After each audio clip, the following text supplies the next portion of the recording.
What's up, y'all? It's your girl, Ms.B. I'm Head, H-A-D. And we back with the weekly recap vlog number 52. It's been a minute. Hey, we've been busy, man, working hard, traveling, things like that. You know, just trying to work hard, play hard. You know what I mean? That's all we've been doing. But thanks for tuning in again, and hopefully we'll be on schedule from here on out. Thanks to all of our new subscribers. We keep getting subscribers every single day. Thanks to all of you guys. It's too many of you guys to add to the video. You know, it's way too many. So shout out to all of y'all. Again, shout out to everybody that follows us on all social networks and all social networks: Instagram, Twitter, Facebook, Tumblr. If you go to our website on a daily basis, it's stacksmag.net. We appreciate you and continue to tell friends about us. So, getting into the news, because you know we trying to keep this under 30 minutes from here on out. Getting into the news. The hot news that's been going on since we've been away. Love and Hip Hop. The reunion was taped last week in New York City. It was a lot going on. A fight, a scuffle broke out between apparently Jocelyn and everybody. Porcelain and everybody. This was, mind you, this is the first like day one of taping. Right. She done got to fight with everybody. She done stormed at Waka Flocka Girl. She done stormed at Althea Benzino wifey and her dad. You know what I mean? Done got a scuffle, got into it or whatever. Right. The thing that came out of it though, however, is a bunch of Instagram insults, people calling folks out, talking about being a prostitute, talking about being a prostitute, talking about Althea sleeping around with everybody, smashing all the homies, and all of that. Apparently Benzino don't care, because he's still with her. But the one thing that struck me out of this whole craziness is the fact that Benzino and Althea believes that Mona Sky Young, of course, is the mastermind. She was the mastermind behind the whole fight going down, and she's in cahoots with Jocelyn and Stevie J. Whoa. What you think? Maybe so. I mean, cause they like the cash cow of the show.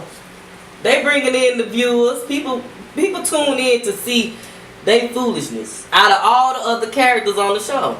Yeah, I believe I can see it. You know, they gotta get right, gotta get money. If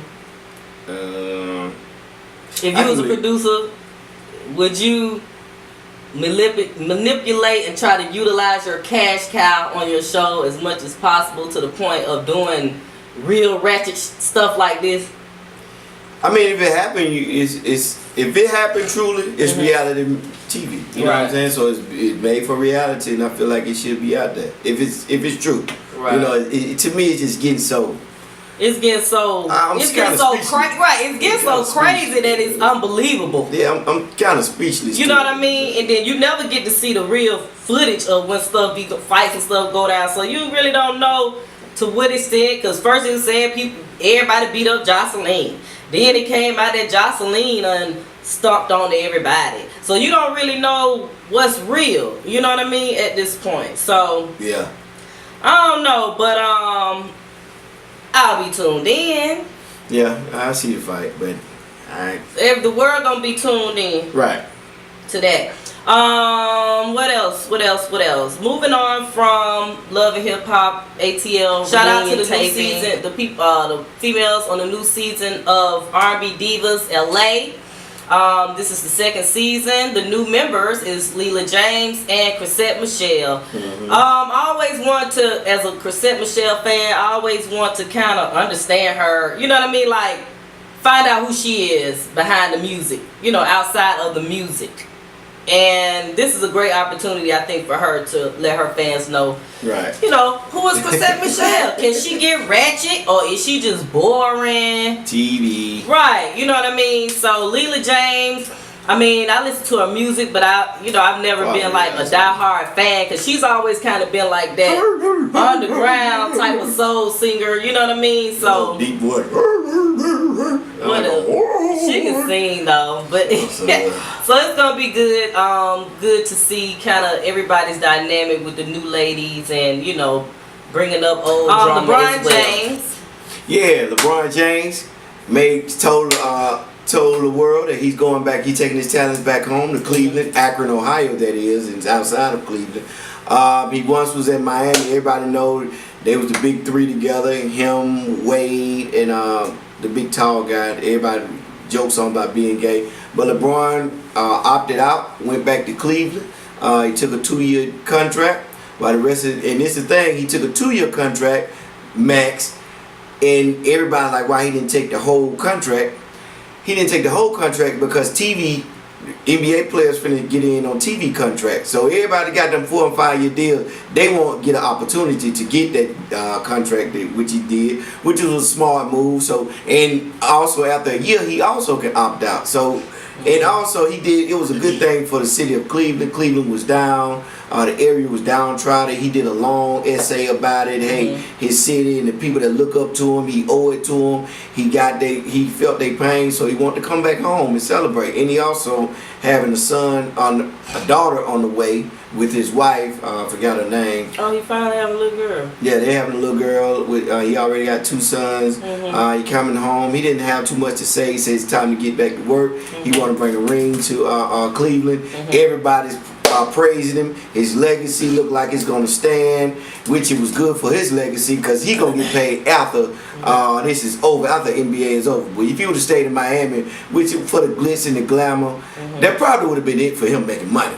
You know, but Cleveland, he can write his own check after he leave. He like the Dominique of Cleveland. You know, he the big Michael Vick of Atlanta. You know, those type of guys. If Michael Vick would have stayed, he could have wrote his own check after he retired. You know, those type of, you gotta think those athletes have to make a move. Yeah, you have to get your money, but you also have to have some type of loyalty to the people, to the fans. And he hurt the fans. Fans burnt his jerseys and everything. And when he went to Miami, but he did. Miami did show love to him. The owners said they appreciate him for the 4 years, which he did do good for Miami. But it's over, and all that Miami hoopla is over. Be looking out for Chicago. They're going to be the next team to come up. Hawks ain't did nothing. But Cleveland, on the East, is going to be Chicago, Cleveland, and Washington to look out for. So, that's what happened. All right, speaking of sports, Floyd Mayweather. Is this a sports story, really? No, it isn't. Floyd Mayweather is an athlete. He's a boxer, so he's an athlete. He's a bitch. Floyd Mayweather always put his foot in his mouth and come back and retract what he said. Now, I done looked at that little footage. That was a gay move. Of a press conference that he had recently where someone in the audience asked him about Tiny. And their relationship. Right. Tiny and his relationship. And from my vantage point, from the footage, it looks like he said, "What about that bitch?" That's what he said. What about that bitch? He got mad because I fucked this bitch. Right. That's what I'm saying. Yeah. That's what he said. Yeah. What about that bitch? What about that? He got mad because now he went back and said on Instagram. Right. That's not what he said. Right. Floyd. Right. The people ain't dumb, dog. Right. I think the people of the world ain't dumb. He was emotional how it came out. It didn't look good on his behalf, and he's always been looking good. And that was his perfect opportunity to say something about it. Right. To piece it out. But T.I. also made him look bad and telling him, and he told everybody his eye got knocked out. T.I. got on camera like, he's still pretty, you know what I'm saying? Right. He looking like $1 million. T.I. basically outshined him, and he continued to outshine him. So it kind of hurt his feelings in the end. He looked real bad, and he continues to make himself look bad by keeping his own going about calling the man, woman a bitch and all that and everything. He just shouldn't say anything about it. Like Tip said, he was like, real men don't talk about stuff like that after. You know what I mean? You don't talk about the fight after it happened. Right. That's a crybaby move type of move. You know what I mean? You just kind of keep it to yourself and you handle it in silence. Right. So, Floyd, sit down somewhere, man, because all these bras playing you for your money. I doubt you ever. What is that? Where is that? I doubt you ever find somebody that truly love you for that. Find somebody that truly love you for you without your money, whatever. You know what I mean? Right. I hope you find that. But Floyd, Child, and then Tiny. It's a lesson to her. It's a lesson to her too. Like it's a bunch of out there in the world, and you have to pick it. You have to really pick the right ones, cause it's some F niggas out there in the world. I think it's a way that the world is what T.I. said. The world is a born. It's a well, we look at things different. Woman and man, it just happened. We didn't make it like this. The world is like that. You can't come off and say, yeah, you're a boss in your own right, Tiny, and you can do what you want to do, but you got to do it and you want to do it in a certain light. As a man, look at Floyd. You're a boss, but you can't come around and disrespect people's wives. And it looks bad. Right. It's not a good thing. You know, and on the same hand, Tiny. It destroys your character. Right. Yeah. You know, the world just built these ways this way. A man supposed to be this way, a woman supposed to be this way. Even though it probably don't really be like that, but these are the ways that the world has set it up to be. Right. But you know. Right. Okay. Moving on from Floyd. He's having issues with his baby mama. Well, not really issues. I mean, apparently the marriage had fizzled out. He'd been married to her. He was his high school sweetheart. Got his kids. She's the mother of his kids, and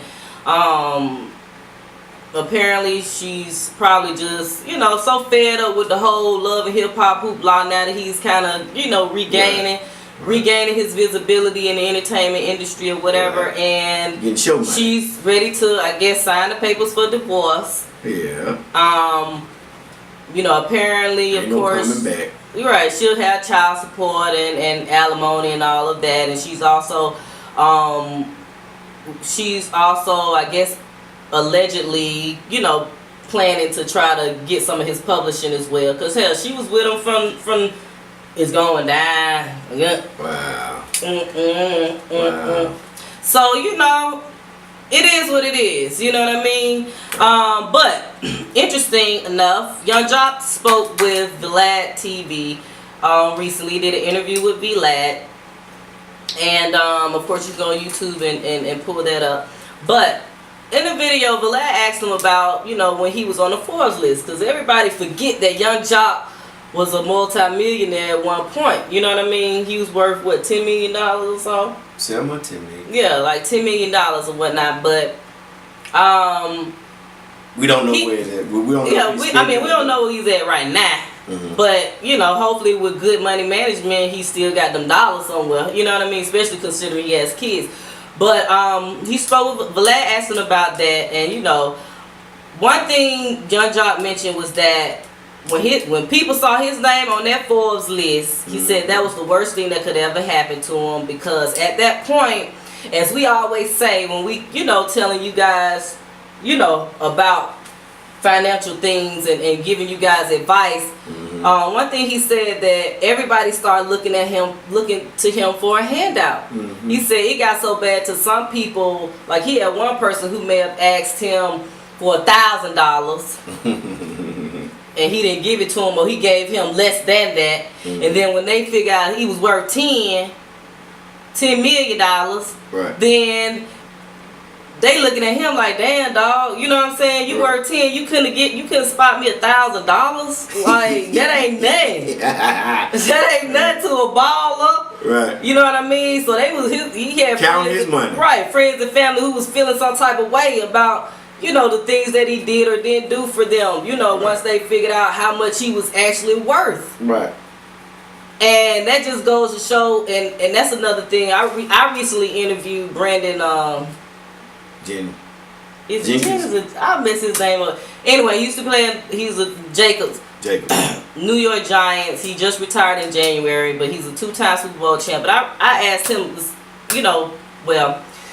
we asked him because Jonathan, my photographer, actually interviewed him this time, but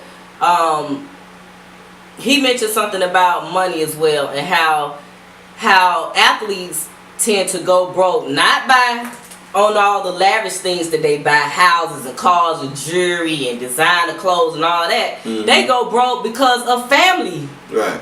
Family and close friends always looking to them, for a handout. You know what I mean? Buy me this. My child about to go to college, and you know what I'm saying? Right. Hey man, this your little nephew. Right. You know what I mean? Things like that. So you have to be, once you become successful and people starting to see your wealth on you, or read on the Forbes list or whatever, how much you're worth, expect those type of problems. But it's going to be up to you at that point to decide whether or not, hey, you might have to end some friendships. You know what I'm saying? You might have to just stay away from certain people because you already know that they're going to be greedy. You know what I mean? Or continue to ask you for money. Right. So that's the takeaway for this video as far as financial tips. You know what I'm saying? Just always make sure. Right. Always make sure that do right by your money. Yeah.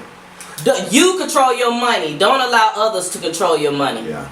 Don't allow somebody to count your pocket. Yeah. Oh, that's what I want. I'm gonna talk about it on the next video because that's something I wanted to talk about in this video is people counting other people's pockets. Right. You should not do that. I don't give a crap. I don't care if I was a billionaire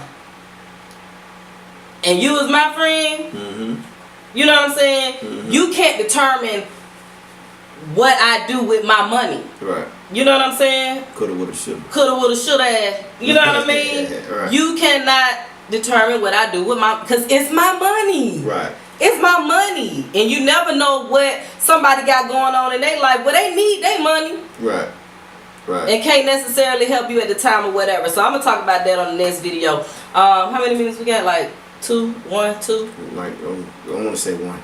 Okay. You want to mention something about the N.W.A? N.W.A got a movie coming out, biopic, this documentary of the N.W.A family. They had a casting call for females. They had they wanted fat black females. Fat black ugly females to represent the hood of Compton. Right. Which is, I know some beautiful people from California. It was how it was written though. It was racist. Right. Right, it was racist because it said pretty females. Right. They wanted light skin, a certain size. Right. Whoop the whoop. Right. It was for the black, fat, ugly, ratchet ones. They put dark skin, as in dark skinned women. Right. This what they normally look like anyway. You know what I'm saying? It was very racist. Very derogatory. Derogatory towards the sisters. Just another sign of how the world is treating, you know. I'm not on that tip, but it is very derogatory. The music getting derogatory. It just, I don't know. We got to turn it. We got to turn it around. We're going to hell, y'all. Right. Except. I ain't going either. I ain't going. Y'all better stay prayed up. But this gonna end our video. We'll see y'all next week. And hey, we probably gonna go back to Sundays to record, so we'll get videos on Monday. Praise Moses. Hopefully. Praise Moses. Hopefully. Anyway, don't forget to go to stacksmag.net every day, and we'll holler.